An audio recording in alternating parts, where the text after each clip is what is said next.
Bonjour les amis, je suis très heureuse d'être ici aujourd'hui avec Claudio Alessi, pour moi une énorme inspiration depuis que je te connais. Merci Coco. Avec ton association No Difference, avec tout ce que tu as fait au niveau du Kyokushin, avec tous tes exploits, avec l'Extreme Winter Camp, avec des choses comme ça. Voilà, non, c'est clair que tout ça c'est une chose, mais les personnes en situation de handicap, on a tendance à l'oublier, ce sont des personnes handicapables.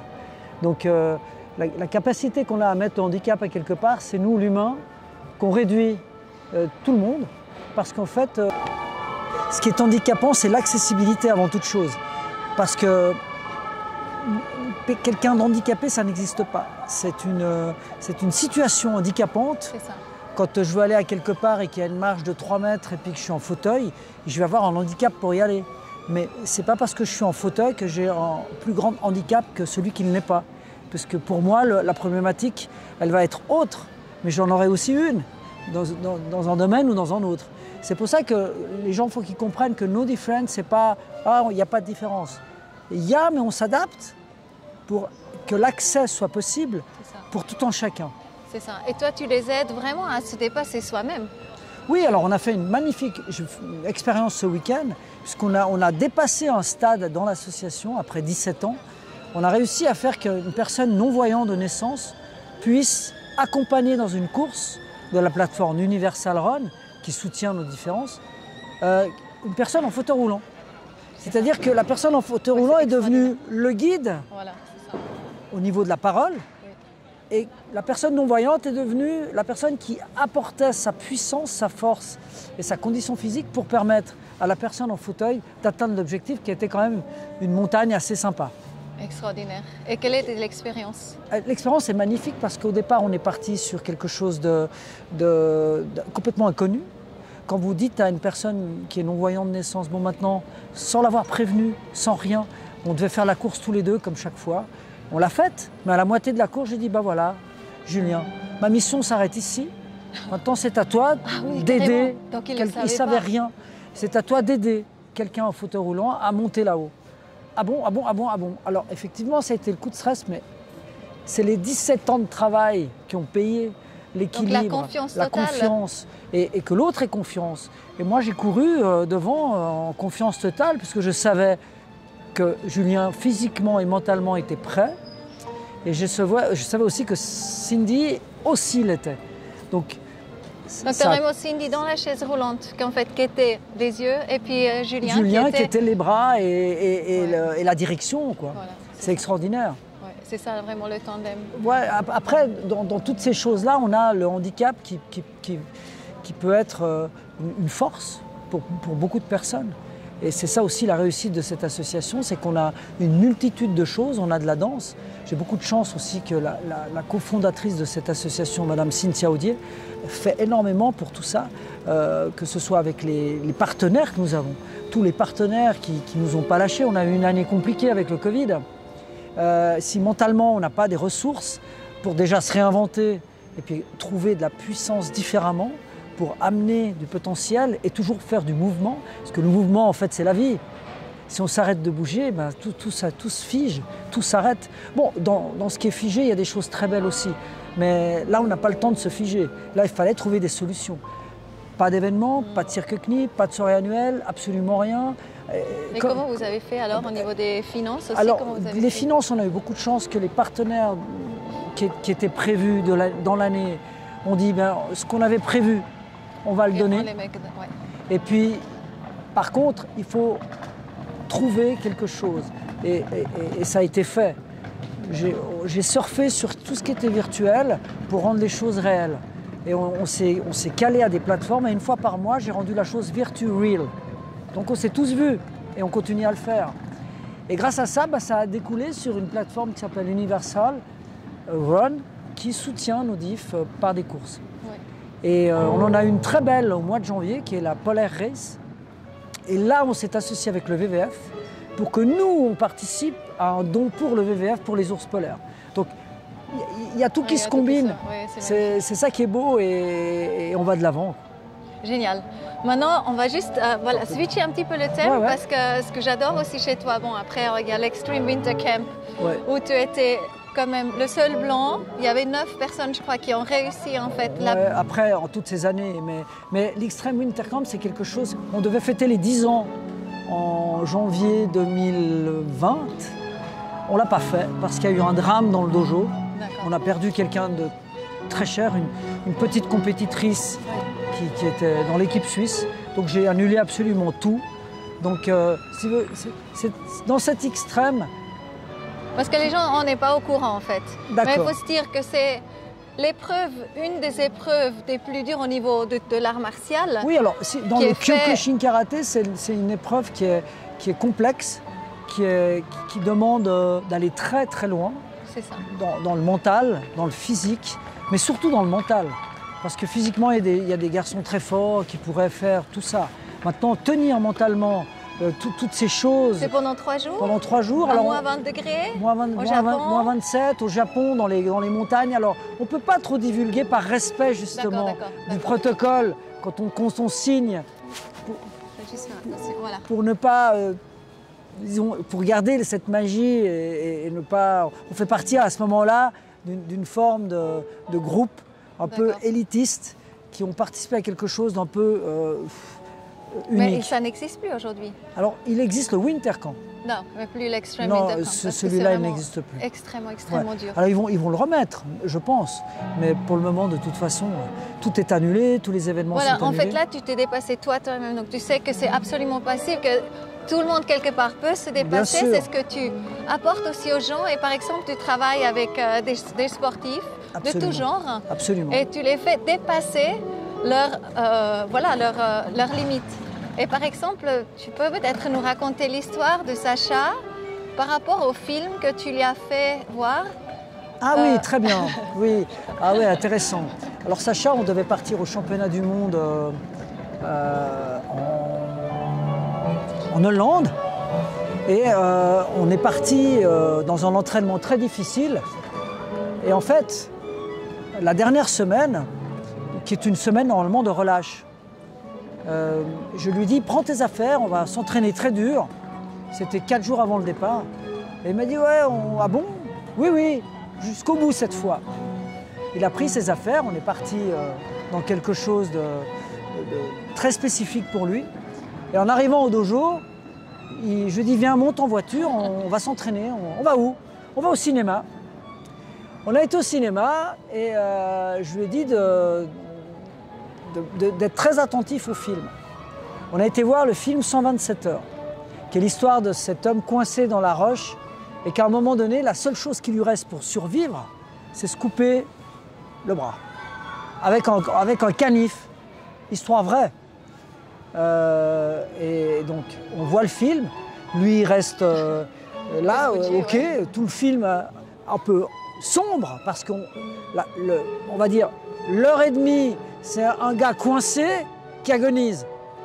Donc, par contre, l'acte qu'il fait, c'est aller au bout de tout pour survivre.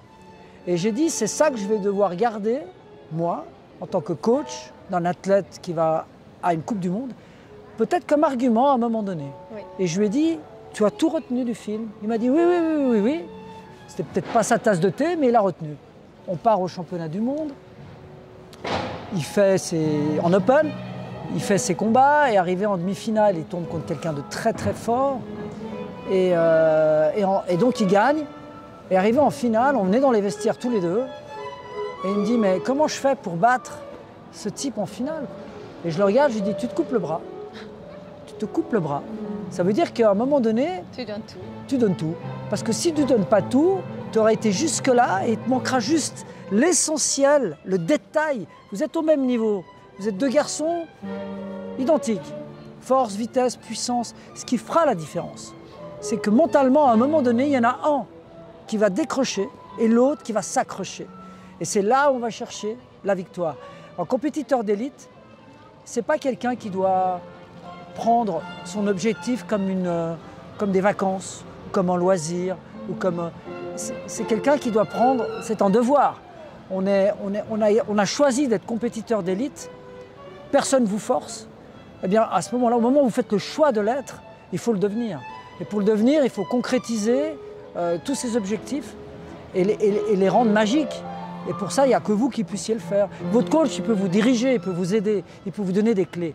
Mais les portes, c'est l'athlète qui doit les ouvrir. Parce que vous pouvez donner des clés à qui vous voulez, mais s'ils décident de ne pas ouvrir la porte pour aller derrière, pour passer le cap, ils seront toujours derrière la porte avec la clé à la main. Donc c'est un peu le travail du coach. Et les athlètes, actuellement, en tout cas dans notre génération, dans la génération actuelle, ils ont tout. Ils ont tout. Mais je dirais que même, ils ont trop. Et en fait, il faut revenir aux bases, à ce qui est difficile. Il faut épurer le tout pour qu'il ne reste que l'utile. Parce que pour le moment, il y a beaucoup de futile. Et l'athlète ne peut pas performer dans le futile. Il doit aller dans l'utile, l'essentiel. Il y a des mouvements que vous allez faire à l'entraînement, qu'on va vous dire. Voilà, on va faire ça, ça, ça en groupe. Tout le monde va les faire. Vous prenez les mêmes mouvements et vous les cadrez au millième près, au centimètre près. Ça change déjà tout. Donc moi, il y a des fois des jeunes qui me disent « Ouais, je me suis entraîné 4 heures ». Je dis « Bravo, bravo ». Je les prends en coaching, après 10 minutes, ils n'ont plus de ressources. Parce qu'ils ne s'entraînent pas en fait. Oui, c'est le ça. temps passe et ils font quelque chose de très scolaire, qui est très bien, mais qui n'est pas suffisant pour atteindre le très haut niveau. Ce n'est pas suffisant. On devrait finir en entraînement dans un état, mais quand on est sportif d'élite, je dis bien, dans un état, mais à la limite du sommeil permanent, tellement on n'en peut plus. Parce qu'autrement, l'optimisation de la performance qu'on va aller chercher, elle n'est pas suffisante. Elle n'est pas suffisante. Moi, ça me fait beaucoup penser quand tu dis ça, parce que là, tu viens vraiment à toi et tu donnes tout de toi. Et je pense aussi la situation qu'on vit actuellement est une invitation d'être beaucoup plus proche de soi. Parce que là, on est tous futiles un petit peu. Tout à fait. Au lieu d'être vraiment efficace et beaucoup plus être avec soi, connecté à soi aussi. Oui, alors il y a beaucoup de gens dans cette période qu'on peut comprendre perdent leurs repères. À la fois, il y en a qui perdent leur commerce. À la fois, il y en a qui perdent tout, quoi. Et je veux dire, il y en a qui ont misé leur vie dans des petits commerces, shops et autres. On leur a simplement dit « bouclez tout et on verra plus tard ». Non, ils ne peuvent pas. Donc, on se met aussi à leur place et on se dit « qu'est-ce que c'est dur tout ça ?» Alors, se réinventer, se refaire et tout, ce n'est pas donné à tous. Il y a des gens qui sont ici, dans ce monde, et qui ont c'est pas des clivages, mais qui ont des habitudes. Prenons les gens qui travaillent avec un patron, 8h, midi, 2h, 6h, qui ont des tâches, qui ont des cahiers des charges. Ces gens sont habitués depuis tout petit à être comme ça, et vous allez leur dire réinvente-toi, c'est compliqué. Quand vous êtes indépendant depuis des années... Mais de faire de l'art martial à ce moment-là, ça aiderait alors énormément. Ça aiderait, mais justement, quand on fait les arts martiaux, et qu'on fait des arts martiaux à un moment précis, c'est-à-dire, par exemple, si tout le monde commence les arts martiaux maintenant, par exemple, déjà, ils ne pourraient pas s'entraîner parce que les dojos sont fermés, ce qui est une grave erreur. Pour plusieurs raisons, c'est une erreur. Là, je vais le dire peut-être après, c'est intéressant. Mais en plus, les arts martiaux ne s'apprennent pas en un mois. L'art martial est quelque chose qui est en soi d'éducatif, qui vient depuis tout petit et qui vous suit toute votre vie. Et là, vous aurez le bagage nécessaire. Si vous commencez maintenant en vous disant « je veux avoir le bagage », etc. Mais non, oui, vous l'aurez le bagage, mais dans 10 ans. Parce qu'il y a des étapes, il faut comprendre des choses. Il y a des étapes dans les arts martiaux qui sont déjà rien que dans les passages de grade, dans la préparation aux compétitions. Ça, c'est encore une autre partie. C'est plus les arts martiaux. Là, ça devient des arts de compétition. Par exemple, si on prend le karaté traditionnel, si on décide de faire du karaté-do et d'apprendre le karaté, eh bien on va faire du karaté. Kyun, kata, randori, combat, au dojo, et on va vraiment, ippon kumite, enfin toutes les bases. Si je ne fais pas de compétition, toute ma vie, je vais étudier l'art du karaté. Par contre, si je décide de faire de la compétition de karaté, ça va tout changer. Pourquoi? Parce qu'il va y avoir alimentation, diététique, performance, course, mentale, natation, sac, frappe, et ça change tout. On n'est plus vraiment dans l'étude du karaté-do, on est dans l'étude de la performance pour le karaté. Donc toutes ces combinaisons font que ça dépend ce qu'on choisit. Alors arrivé à un certain âge, quand on a fait beaucoup d'années de compétition, on rentre dans une phase de nouveau de relax, de paix intérieure. Et là on revient dans une forme d'étude du mouvement, de l'espace. Et ça, c'est intéressant aussi. C'est riche. Et pourquoi je voulais revenir sur le fait que c'est dommage que les dojos soient fermés? Parce que les arts martiaux et sports de combat ne relèvent pas seulement du contact physique entre les uns et les autres. Il y a des katas dans le karaté qui peuvent se faire seuls dans un dojo, où on apprend à l'équilibre, on apprend les techniques, on apprend la droiture, la justesse du souffle, etc., etc. Il y a des travaux qui sont à la fois mentaux et physiques pour s'améliorer. Il y a des travaux d'énergie, il y a des travaux de plein de choses dans les arts martiaux où on n'est pas obligé d'être collé à l'autre et se taper dessus. Donc c'est pour ça que c'est dommage que certains clubs où il y a vraiment une expertise de profs de haut niveau ne puissent pas être ouverts. Ah ouais, oui, ça je suis d'accord. Hein. Voilà, c'est dramatique, mais tout le monde, comme pour la danse, comme toutes ces cultures extraordinaires qui font que c'est la vie, quoi, que c'est l'énergie, sont fermées, il faut danser à l'intérieur de soi, quoi. Peut-être pas juste pour terminer, en fait, ouais. Il y a une autre histoire que j'adore. C'est aussi, je crois que c'était Sacha ou Pat, je ne sais plus, que tu avais demandé à un moment donné d'arrêter la voiture au milieu d'un trafic.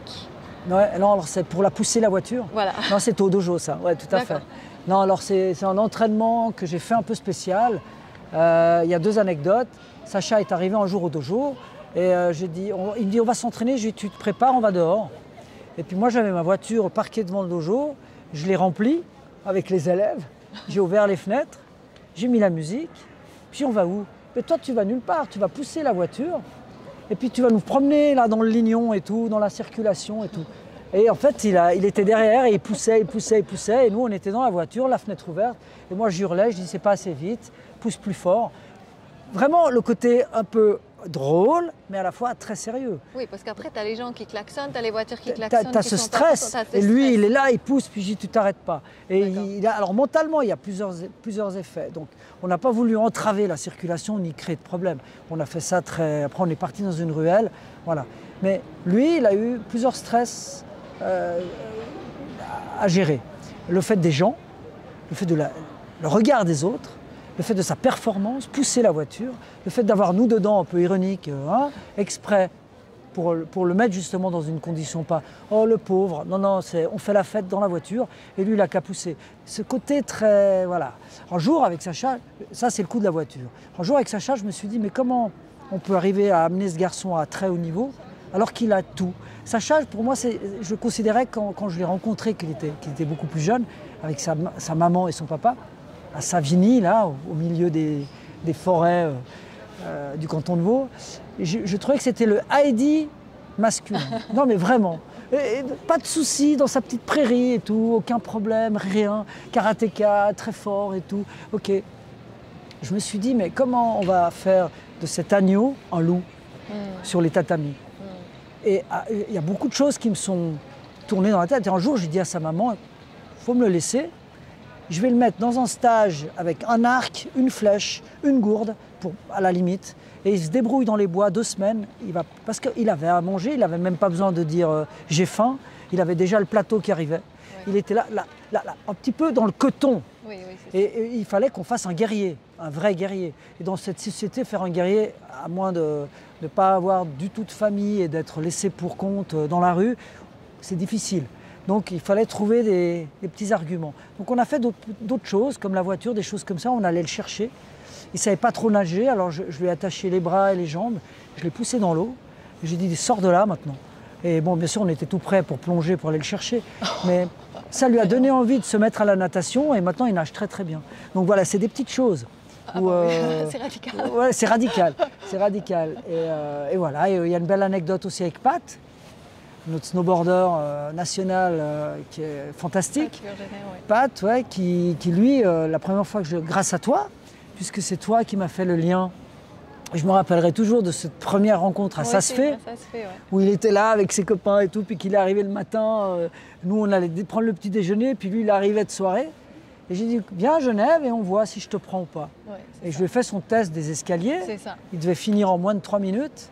De courir à travers dans un immeuble 36 étages. Où il y a, à midi, je crois. À midi. Où il y a eu plein de gens qui ont fait à manger, donc il y a eu plein d'odeurs. C'était un cauchemar, il fallait monter là-haut en moins de 3 minutes. Ouais. Sinon, il rentrait à Lausanne et moi, je ne le prenais pas. Ouais, c'est ça. Et il a mis 2 minutes 57, quelque chose comme ça. J'ai dit, OK, contrat signé, on y va. C'est fou. Parce que je voulais voir si, potentiellement, il y avait une vraie une vraie fibre. Ouais. Et mon Dieu, si après le futur nous a prouvé qu'on a bien fait, et c'est pas fini, il y a les Jeux à préparer pour l'année prochaine, donc on peut souhaiter à ces jeunes athlètes que le mieux, quoi. Que le mieux. Ouais. C'est génial. Maintenant, c'est peut-être vraiment le mot de la fin. Qu'est-ce que tu conseilles maintenant, voilà, dans cette situation encore une fois, si on n'a pas de Claudio à côté de soi, etc., comment on peut venir le plus centré, le plus aligné et comment on peut le mieux passer cette phase qu'on est en train de vivre actuellement? Alors, je pense que ça, c'est une très bonne question, mais qui relève d'une chose qui est primordiale, c'est très individuel comme question. Parce que tout le monde, on prend n'importe qui marche, qui est là, on lui pose la question, est-ce que tout le monde a son problème ou ses problèmes? Et d'aller chercher une réponse universelle, oui, ça marche pas. Ça ne peut pas marcher. Oui. Ça marchera pour lui, mais pas du tout pour l'autre. Il y a beaucoup de gens qui perdent des proches en ce moment. Donc il y a des tristesses terribles. Il y a des gens qui perdent leur travail, il y a des gens qui perdent ci, il y a d'autres, par contre, qui s'enrichissent avec tout ça. Donc il y a un monde voilà. de couleurs qui est diversifié. Il y a un arc-en-ciel qui est terrible. Je pense que le mieux, c'est d'essayer de bien respirer, de se centrer sur soi durant 10 minutes, de bien analyser la situation, ne surtout pas paniquer, ne surtout pas hyperventiler, paniquer, et essayer de se dire, ok, avec tous mes problèmes, quelles sont mes capacités? Parce qu'on s'oublie dans tout ça. Hein. Et en allant chercher ses propres capacités, faire qu'elles s'optimisent et qu'elles nous donnent de la force jour après jour. Voilà. Après, il y a d'autres, c'est un peu très général. Moi, je suis toujours pour la petite tisane relaxante le soir. Peut-être juste souffler. Même si la journée était horrible, eh bien, la matérialiser intérieurement et la faire sortir de soi. C'est facile à dire, parce que nous, on est là, on peut le faire. Mais vous prenez un foyer où il y a, je sais pas, 6 enfants, où il y a une précarité absolue. Allez dire à la maman, respire et tout, pendant que le bébé pleure, pendant que l'autre, il n'a pas à manger, pendant que c'est un cauchemar. Donc, généraliser, c'est pas possible. Ce qu'il faut, c'est avoir le partage et la positive attitude. Je dirais que ceux qui ont, c'est le moment de donner. C'est le moment de donner, d'aider. Et ceux qui n'ont pas, c'est accepter de recevoir. Voilà, et c'est l'équilibre absolu. Parce qu'à un moment donné, il faut que tout ça fusionne et on crée l'équilibre. Voilà. Et là, on n'est plus à l'époque où on tape sur l'épaule et on dit on va les aider. On ne peut plus taper sur l'épaule, c'est fini. Là, il faut aider. Il faut aider, il faut recevoir et ensuite, avec ce qu'on a reçu, il faut développer. Magnifique. Voilà. J'adore. Merci pour tout, Claudio. Voilà. De rien. Merci à toi. Merci et gros bisous. Portez-vous tous bien.